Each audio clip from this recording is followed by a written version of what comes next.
প্রতিটা মেয়ের জীবনেই এই দিনটা আসে। সেটা হলো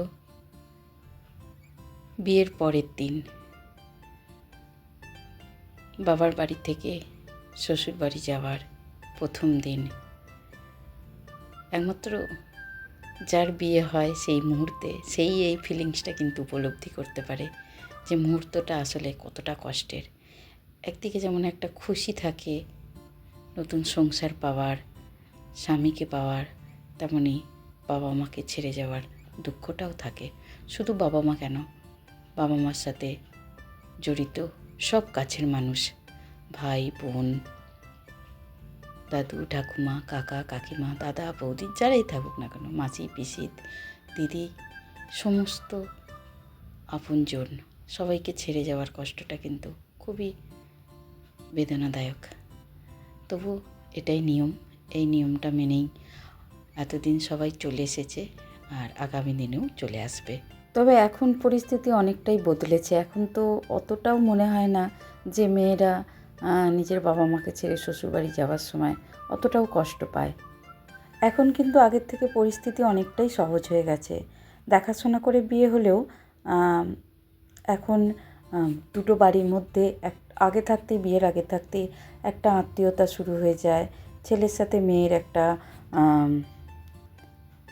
কি বলবো, একটা বন্ধুত্ব হয়ে যায়। তাদের দেখা সাক্ষাৎ কথাবার্তা, আর এখন তো ফোন আছে, ফোনে আলাপচারিতা সবসময় হয়ে থাকে, যার জন্য অতটাও মনে হয় না মেয়েরা টেনশন করে বা ভয় পায়। কিন্তু একটু পিছন দিকে তাকালে ব্যাপারটা কিন্তু একদমই আলাদা ছিল। তখন দেখাশোনা হতো, তারপরে কিন্তু বড়রাই বিয়ের কথাবার্তা মেটাতো, একেবারে মেয়েরা শ্বশুরবাড়িতে যেত। কোনো রকম যার সাথে বিয়ে হচ্ছে তার সাথে কোনো রকম যোগাযোগ হতো না। আর তাদের বাড়ি যাওয়া, আলাপচারিতা হওয়া, সেটা তো দূরের ব্যাপার ছিল। তো যাই হোক, এখানে সুমনা জেঠুর বাড়িতে ছিল, সেখানে সকালবেলা যে জলখাবার অল্প করে তারা খেলো, একটু গল্প হলো, আড্ডা হলো। তারপরেই এখানে আমার ননদের বাড়িতে চলে এসেছে বর কনে দুজনেই। ওদেরকে যে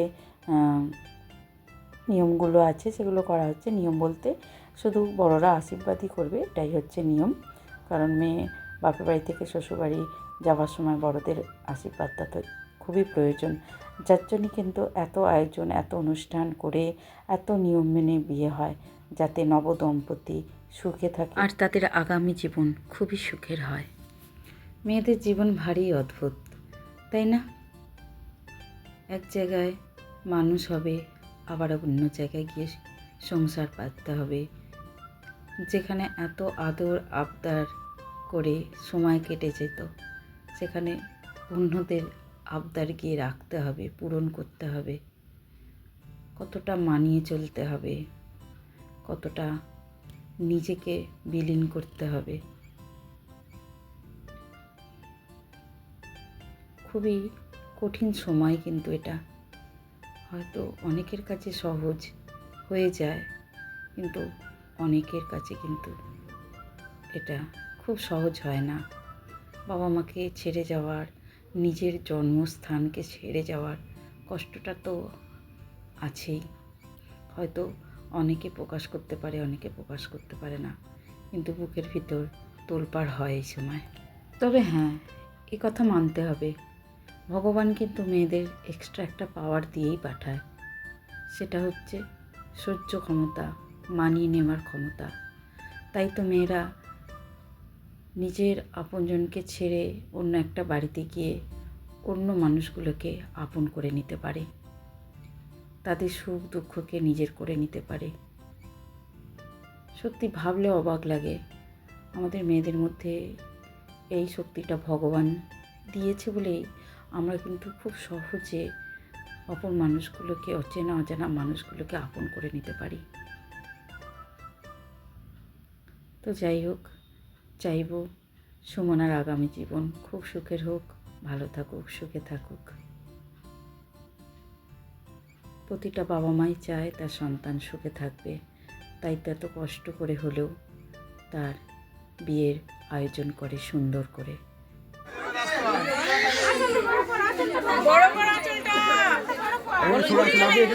পিছন দিকে তো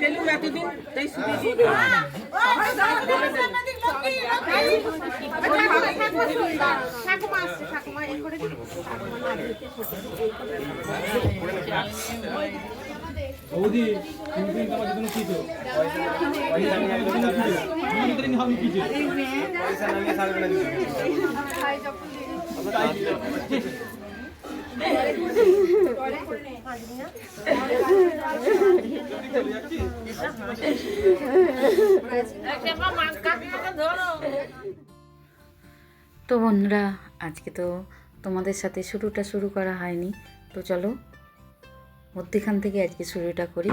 তো বন্ধুরা, কেমন আছো সকলে? আশা করি খুব ভালো আছো, আমিও বেশ ভালো আছি।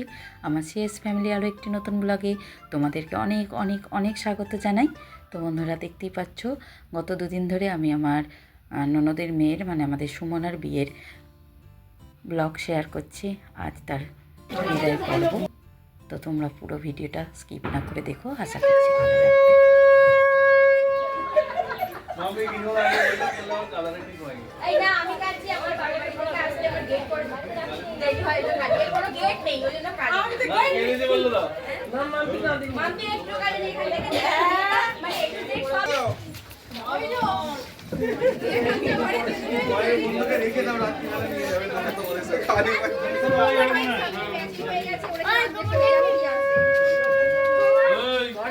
জুতোটা দিচ্ছে না কেন?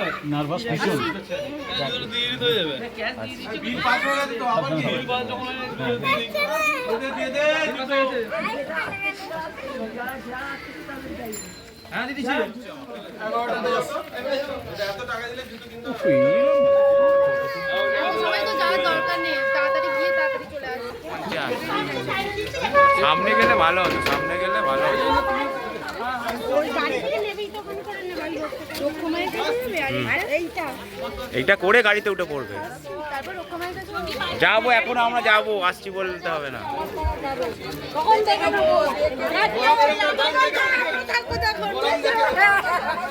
চটি পাতাটা খুলবো না।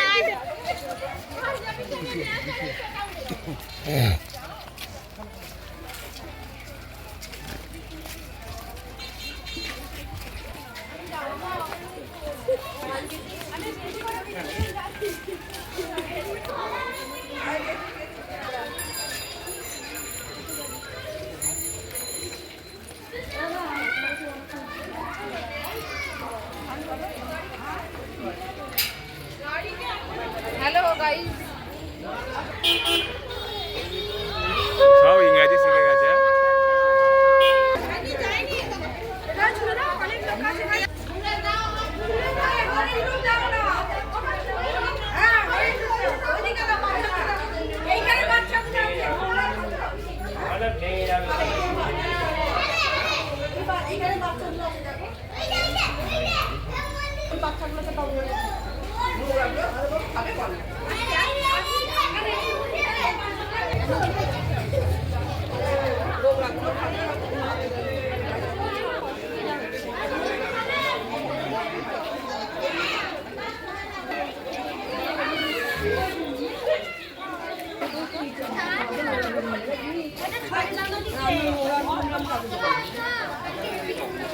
এই দিকটা মাটি আছে, ছড়িয়ে দিন, ভাঙবে না, নাহলে ওই দিকটা সব ভেঙে যায়। আর নাহলে হাতে হাতে দিয়ে দাও, হাতে হাতে, হ্যাঁ হাতেই দিয়ে দে।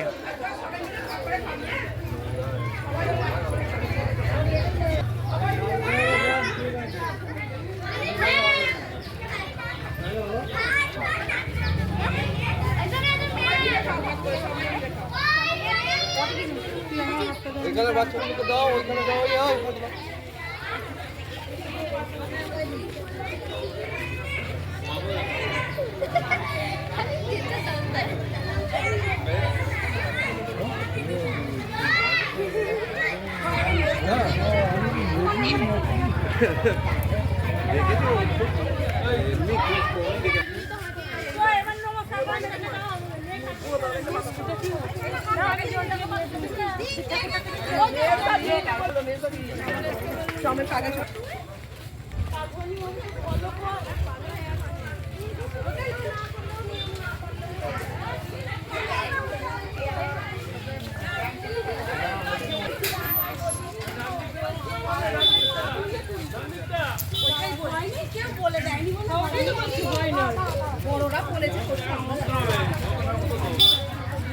এই গাড়িটা সাইড দিয়ে দিন।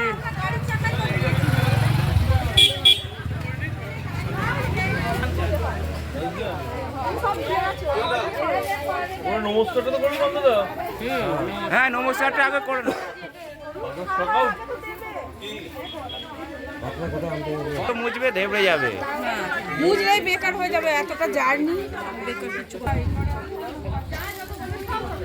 আচ্ছা এবার গাড়িতে উঠে পড়ো।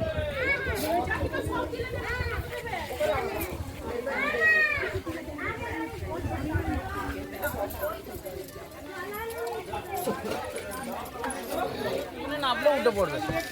আর নামতে হবে না, হ্যাঁ আর নামার দরকার নেই।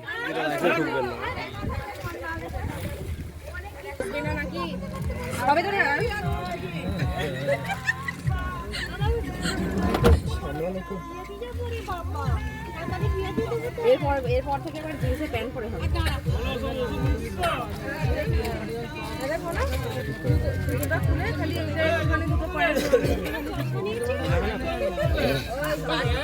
ঠিকঠাক নামে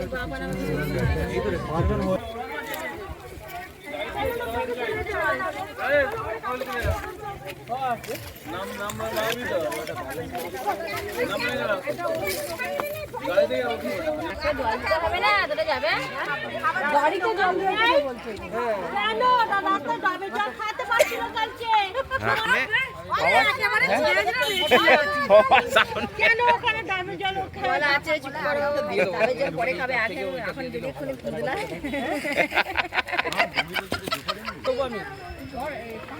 জল দিলো একদম দিয়ে দাও ওই গা গুলোনোর ওষুধ প্রিয়াঙ্কা বডিগার্ড ওই চটিগুলো কি হলো বলো তো? বাড়িতে গিয়ে পেলি হলো তা আমি আমারটা ভালো দিচ্ছি পাঞ্জাবির সঙ্গে ম্যাচিং সেটা আমার আছে বলে দিয়েছি।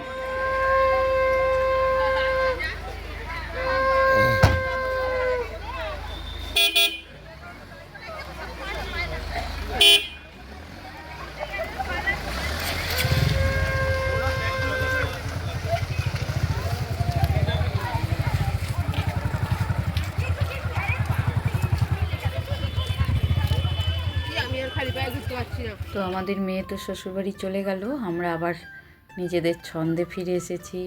কিছু টুকটাক কাজ ছিল সেগুলোই আমরা করে নিচ্ছি তাড়াতাড়ি করে, কারণ কি বলো তো আবার আমাদেরকে একটু পরেই খেয়ে দিয়ে রেডি হতে হবে, কারণ অনেকটাই পথ যেতে হবে কনে যাত্রী, তো সেই জন্যই আমরা একটু তাড়াহুড়ো করছি। কে জামাই বাবু? জানি না, আমি বলে দিয়েছি। আরে ভরতকে তো দাদাকে বলে দিয়েছি। আমার দাদা কোথায় আমি জানি না, ওদের সাথে আছে কিনা।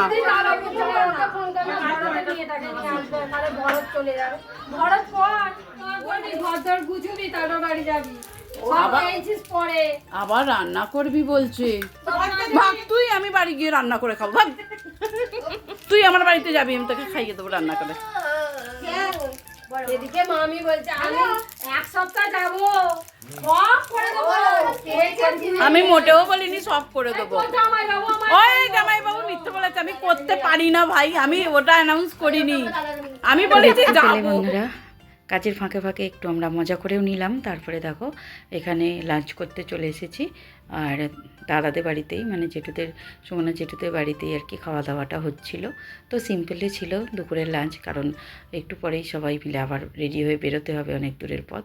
তো ডাল একটা তরকারি মাছ ছিল, কিন্তু তাতেই কিন্তু খুব তৃপ্তি করে আমরা খেয়েছি। গরম গরম ছিল খাবারটা, মুসুর ডাল ছিল, ফুলকপির তরকারি আর মাছের ঝাল। তো খেয়েতেই আমরা রেডি হব, তার জন্যই আর কি একদম সিম্পল প্লেন রান্না হয়েছিল, কিন্তু সত্যি বলছি প্লেন রান্নাটাই কিন্তু অমৃতের স্বাদ লাগলো।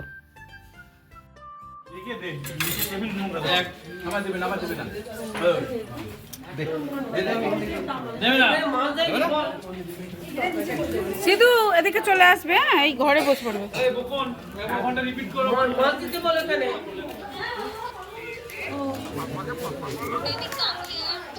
সুরজিৎ আছে তো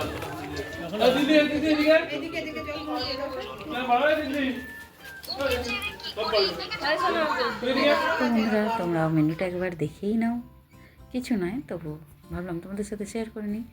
দেখো গরম গরম ভাত চলে এসেছে, একটু গুঁড়ো লেবু আছে আর তরকারি। তো মুসুর ডাল একদম ঘরোয়া, যেমন হয় ঘরে রান্না হয় সেরকমই। আর এদিকে দেখো আমার বড় ভাইজি ওর মেয়েকে খাইয়ে দিচ্ছে, ওদিকে বসেছে ছোট ভাইজি। আর এবারই দুই বৌমা বসেছে, বড় বৌমা ছোট বৌমা, মানে সুমনার দুই বৌদি। তো চলো খাওয়া দাওয়া কমপ্লিট হয়ে যাক, তারপরে তোমাদের সাথে আবারও দেখা হবে।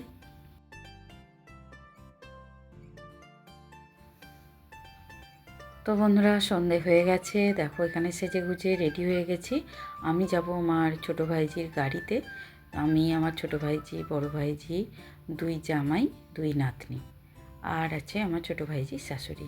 তো আমরা এই কজন মিলে গাড়িতে যাচ্ছি, বাকি বাড়ির আরও আত্মীয় স্বজন সবাই গাড়িতে মানে বাসে যাবে।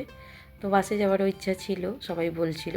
আর এদিকে আমার ভাইজিরাও বলছিল যে পিসি তুমি আমাদের সাথে যাবে। তো ফাইনালি আমি ওদের সাথেই যাচ্ছি। আর হ্যাঁ, আমার সিধু বাবাও ছিল আর কি। তো ভালোই লাগছিল, গল্প করতে করতে অনেকটা পথ যাব। তো ওদের বাস এখনও ছাড়েনি, সবাই মোটামুটি রেডি হয়ে গেছে। একজনের জন্য আর কি একটু দেরি হচ্ছিল। তো যাই হোক, আমরা আগে আগে চলে যাচ্ছি। তো বন্ধুরা দেখো, আমরা চলে এসেছি আমাদের সুমনা রানীর শ্বশুরবাড়িতে, নতুন সংসারে। তো আমরাও এসেছি, সবে সবে সেও রেডি হয়ে সবে সবে এসেছে স্টেজের মধ্যে। আর এখানে ফটো শ্যুটিং হচ্ছে। তো আমরা গিয়ে একটু দাঁড়িয়েছিলাম, তারপরে ও ডাকছিল আমাদেরকে। তো আমি যেহেতু ভিডিও করছিলাম বলে ভাইজিদের বললাম তোরা যা, গিয়ে ছবি তোল, আমি পরে তুলব। আর তখনও আমাদের কনে যাত্রীর যে বাস সেখানে এখনও এসে উপস্থিত হয়নি। তো এবারেরই মানে সুমনা শ্বশুরবাড়িরই আত্মীয় পরিজনরা আছে। আমরা একটু তাড়াতাড়ি বেরিয়ে পড়েছিলাম, কারণ আমার বড় ভাইজির মেয়ের পরীক্ষা চলছে, সেই জন্য আর কি তাড়াতাড়ি ফিরতেও হবে। ওই জন্য আমরা গাড়িতে এসেছি যাতে তাড়াতাড়ি ফিরতে পারি। তো বন্ধুরা চলো এক ঝলক আমাদের সুমনার নতুন বাড়ি দেখিয়ে দিই, শ্বশুরবাড়ি। তো সবাই আছে লোকজন, এভাবে ভিডিও করতে ভালো লাগছিল না, তবুও ভাবলাম চলো সব শেয়ার করছি যেহেতু একটু তোমাদের সাথে শেয়ার করে দিলাম। যে ঘরটা প্রথমেই দেখালাম ওটাই হচ্ছে সুমনার ঘর। এটা হচ্ছে ডাইনিং প্লেস, আর তার পাশে আছে আর একটা রুম, আর ওদিকেও একটা রুম আছে, কিচেন আছে, আর এটা হচ্ছে বাথরুম এরিয়া, আর সামনেটা হচ্ছে বেসিন। তো আর এখান দিয়ে দেখো সোজা উঠলেই কিন্তু এন্ট্রি হচ্ছে, একদম রাস্তা দেখা যাচ্ছে এখান থেকে দাঁড়িয়ে।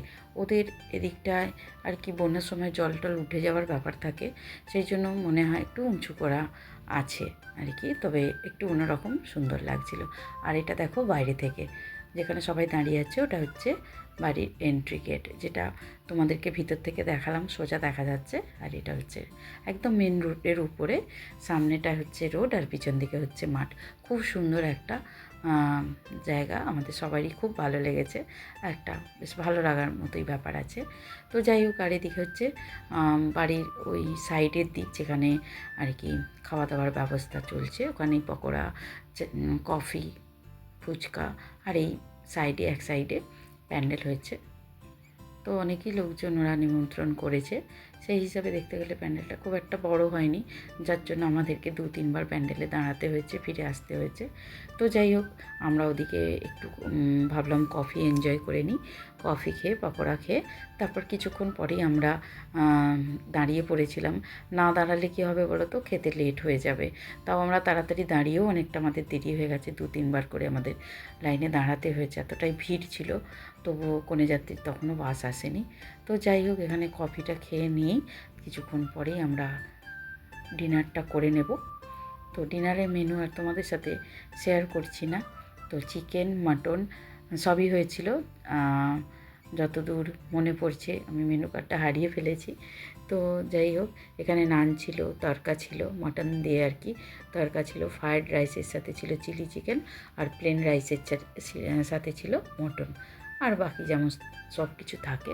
তো খাবারও খুব সুন্দর ছিল, সমস্ত আয়োজনই পরিষ্কার ছিল। তো যাই হোক বন্ধুরা, আজকের ভিডিওটা তাহলে আমি এই পর্যন্তই রাখলাম।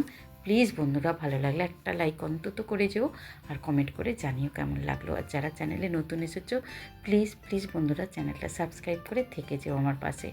আর যারা অলরেডি করে রেখেছো তাদেরকে আমার আন্তরিক ধন্যবাদ আর অনেক অনেক অনেক ভালোবাসা। তাহলে বন্ধুরা দেখা হবে তোমাদের সাথে খুব শীঘ্রই নতুন আরও একটা ব্লগে। ততক্ষণের জন্য সকলে ভালো থেকো, সুস্থ থেকো, সাবধান থেকো। টাটা।